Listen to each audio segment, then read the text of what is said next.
क्या हाल है दोस्तों, आप सब ने कभी ना कभी साइक्लोन जरूर देखा होगा। अगर आप कोस्टल रीजन में रहते हो, अगर नहीं रहते तो साइक्लोन के बारे में जरूर सुना होगा कि ये कितनी डिवास्टेटिंग होती है, ये कितना डैमेज करती है लाइफ का भी और साथ ही साथ इकोनॉमी का भी। बट जब भी आप साइक्लोन के बारे में पढ़ते होगे या कहीं सुनते होगे तो आप हमेशा साइक्लोन को एक नेम से पढ़ते होगे, लाइक फनी, यास, वायु। तो इस वीडियो में हम लोग जानेंगे आखिरकार साइक्लोन की नेमिंग कौन करता है और किन किन बातों का ध्यान रखा जाता है साइक्लोन की नेमिंग करते वक्त। अगर आप मेरे चैनल पे नए हैं तो मेरे चैनल को सब्सक्राइब कर दे। तो चलिए शुरू करते हैं। पहले हम लोग जानते हैं साइक्लोन नेमिंग की हिस्ट्री के बारे में। 1800 में साइक्लोन की नेमिंग आर्बिट्रेरली होती थी, मतलब साइक्लोन की नेमिंग किसी बोट या कैथोलिक सेंट इनके नाम पर होती थी। फिर 100 साल बाद यानी कि 1900 में साइक्लोन की नेम को फीमेल के नेम पे रखा जाने लगा और 1979 के आते आते साइक्लोन की नेमिंग मेल के नेम पर होने लगी। पर अब जो सिस्टम यूज होता है साइक्लोन की नेमिंग के लिए वो सिस्टम ज्यादा सिस्टमैटिक है। साइक्लोन जो फॉर्म होती है किसी भी ओशियन बेसिन में उनकी नेमिंग की जाती है regional specialised meteorological centre RSMC और tropical cyclone warning centre TCWC के द्वारा। करंटली 6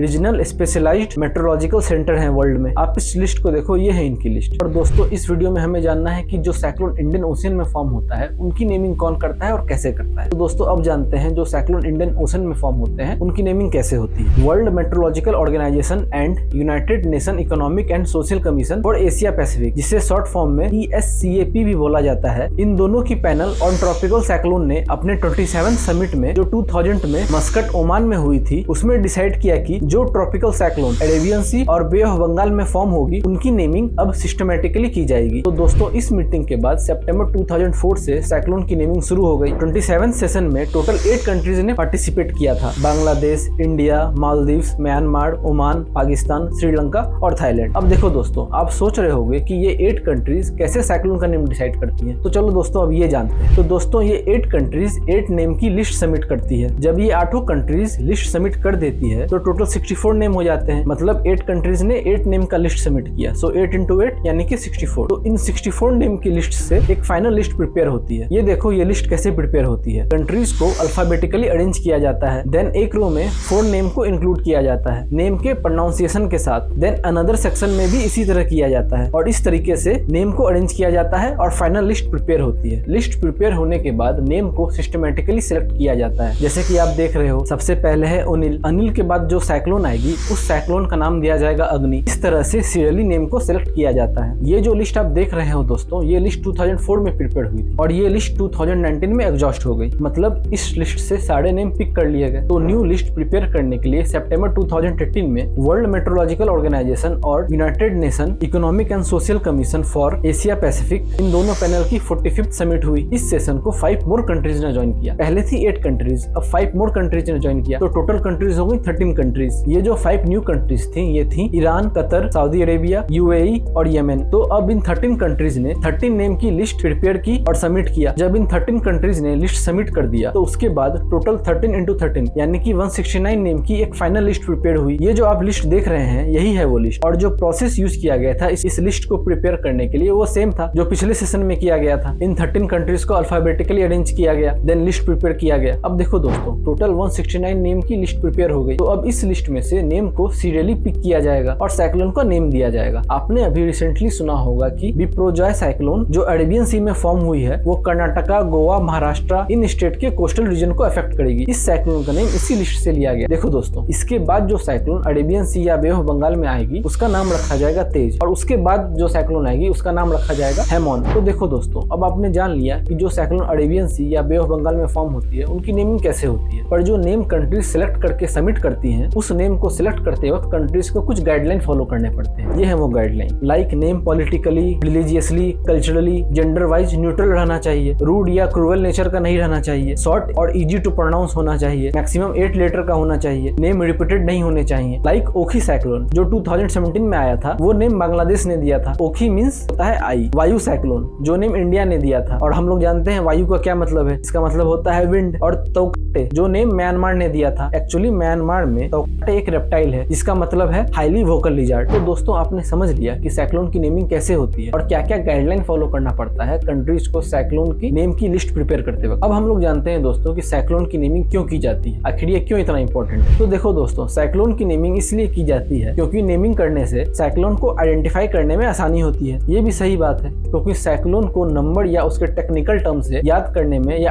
आइडेंटिफाई करने में डिफिकल्टी होगी। और एक इंपॉर्टेंट रीजन ये भी है दोस्तों की साइक्लोन की नेमिंग करने से मीडिया, डिजास्टर मैनेजमेंट टीम, इन सबको लोगों को अवेयर करने में आसानी होती है। अगर एक ही टाइम पर इंडियन ओशियन में 2 साइक्लोन फॉर्म होते हैं, लाइक एक बे ऑफ बंगाल में और दूसरा अरेबियन सी में, तो नेमिंग करने से लोगों को कंफ्यूजन नहीं होता है कि कौन सी साइक्लोन किस ओशियन में फॉर्म कर रही है और किन रीजन को इम्पैक्ट कर रही है और कितने इंटेंसिटी के साथ। तो दोस्तों यही थी पूरी स्टोरी कि साइक्लोन की नेमिंग कैसे होती है और साइक्लोन कैसे फॉर्म होती है, ये हम किसी नेक्स्ट वीडियो में जानेंगे। अगर आपको ये वीडियो अच्छी लगी तो वीडियो को लाइक कर दें। ऐसा ही कंटेंट और देखना चाहते हैं तो चैनल को सब्सक्राइब कर दें। और कुछ बोलना है मेरे बारे में या वीडियो के बारे में तो कमेंट कर दें। इस वीडियो में बस इतना ही। फिर मिलेंगे एक नई वीडियो में एक नई उमंग के साथ। तब तक के लिए जय हिंद, जय भारत, टाटा।